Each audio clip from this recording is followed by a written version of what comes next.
Mesdames et messieurs, bonsoir. Bienvenue à votre édition d'information sur LMTV. En ouverture, allons du côté de Moabi pour parler de la campagne de sensibilisation sur l'importance de l'acte de naissance. Reportage Yann Mungengi. À Moabi, la question des actes de naissance s'impose. Dans cette perspective, le ministre des Affaires sociales a organisé une campagne de sensibilisation dans le but d'interpeller les uns et les autres quant à son importance. Dans nos familles, nous connaissons une personne qui a au moins un premier acte de naissance. Soit il n'en a pas, soit il a un acte de naissance qui ne répond pas aux critères. Et lors de nos différentes enquêtes de terrain, nous avons constaté que le phénomène était grandissant.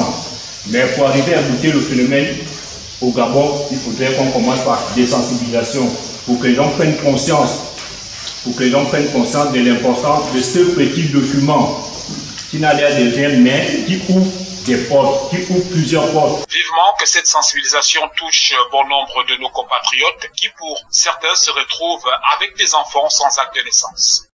À Tchibanga, le tribunal de première instance est sur le terrain pour sensibiliser les élèves sur leurs droits et devoirs. Un reportage de Gildas Biliga. Dans ces différents établissements secondaires, le tribunal de première instance de Tchibanga, par le biais de sa présidente, a sensibilisé les élèves de tout âge sur les droits et obligations de l'enfant. Qu'il était important de prévenir déjà en nous transportant dans les établissements pour discuter avec nos jeunes frères et sœurs, leur expliquer quels sont leurs droits, quels sont leurs devoirs et obligations et qu'est-ce qu'ils encourent si jamais ils se mettent en porte-à-faux avec la loi. Nous avons aussi attiré un peu leur attention sur les infractions à la loi pénale, les infractions qui portent atteinte aux mineurs et les infractions aussi que les mineurs peuvent poser dans le quotidien ici au niveau de Tchibanga. Au cours des échanges, les élèves connaissent désormais où s'arrêtent leurs limites. Pour ma part, j'ai retenu qu'un enfant a des devoirs et des droits. Et selon ces droits, nous avions le droit à l'éducation, le droit à l'information. L'initiative qu'ils ont prise est vraiment à féliciter.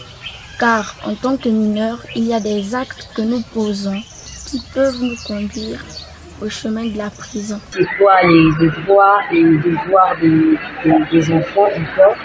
C'est pour éviter que l'on puisse se retrouver en prison. Cette campagne de sensibilisation, soulignons-le, se poursuivra en milieu carcéral et professionnel. Revenons à Mabundi où les populations vivent un calvaire depuis 2 mois suite à la brûlure d'un transfo. Suivons ces quelques réactions. Nous, on n'a pas le courant, ça fait déjà pratiquement 1 mois. Depuis que notre transport a pris coup, à cause des coupures de la SCG, de tous les jours. C'est ce qui a causé ça, pour que la population de Mavundi souffre. Maintenant, on fait comment? Les enfants vont passer l'examen dans bientôt. Nous sommes dans le noir, tous les jours. Nous souffrons ici, les habitants de Mavundi souffrent. Ah, les moustiques! Il n'y a plus l'eau glacée, mais le cœur, ça chauffe. Mais vraiment, pour brancher le téléphone, il faut aller courir là où il y a quand même le courant. Nous, on cherche que même la ICG, il faut qu'ils nous connectent un peu avec les autres pour avoir un peu le courant. Immédiatement passé, on dit que bon, c'est le transfo. Jusqu'alors, on ne connaît pas là où c'est. La chaleur, les moustiques, et puis quand il y a le noir, il y a vraiment des moustiques. Les enfants n'arrivent pas à étudier. Donc, on ne sait pas de quoi. Avez-vous déjà mangé dans un restaurant? Si oui, regardez dans quelles conditions on les prépare. Les images vont vous choquer. Manger, c'est bien, mais à quel prix? Surtout lorsque les conditions d'hygiène ne répondent pas aux normes. C'est dans ce cadre que le parquet de la République, accompagné des services techniques, à savoir ceux de l'hygiène, la Gaza et la DGCC, ont fait une descente de terrain pour toucher du doigt sur la qualité d'aliments vendus à la consommation. Constat fait, et au regard de ces images, il est quasiment difficile de s'acheter un plat de spaghetti viande. Il y a des risques d'insalubrité. Je parlais bien d'insalubrité alimentaire. Oui, oui. Et c'est pourquoi le procureur de la République, cette fois-ci, était lui-même sur le terrain avec nous. Parce que nous, les services techniques, nous avons sensibilisé. Et ça, c'est moult fois.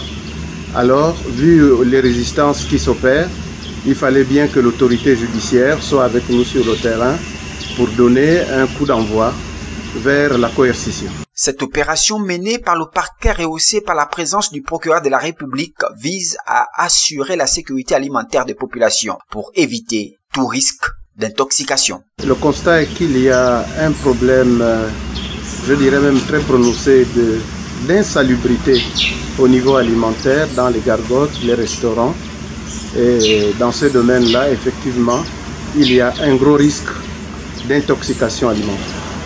Pour l'heure, cette opération se poursuit avec pour objectif éliminer tous les risques d'intoxication alimentaire.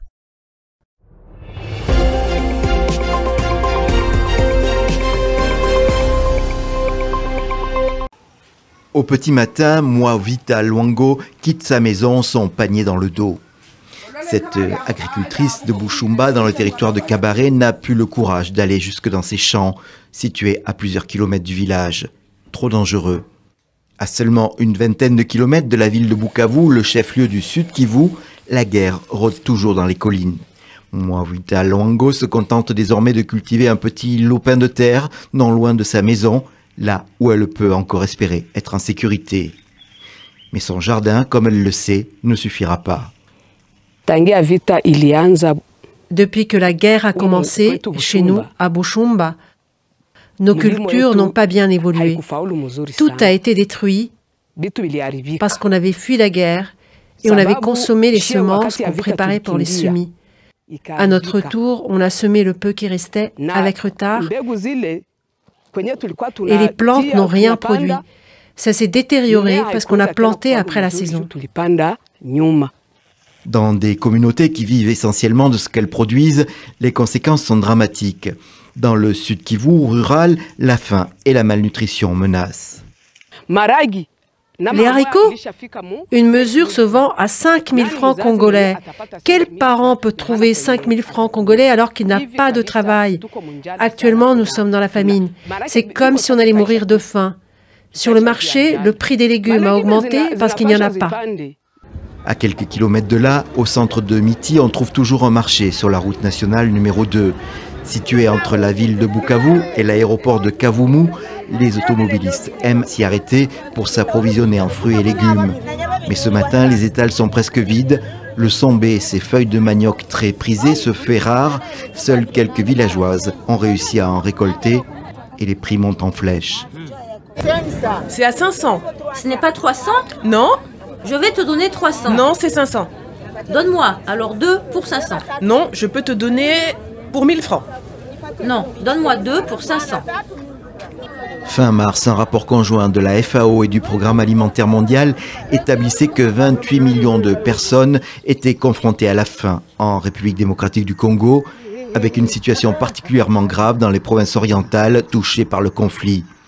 Depuis, la violence a perduré, continuant à perturber la production alimentaire et l'accès à l'aide humanitaire.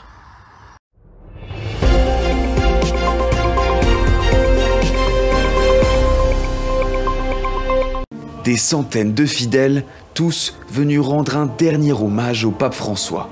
Un deuil qui s'accompagne d'une question primordiale qui pour remplacer le souverain pontife.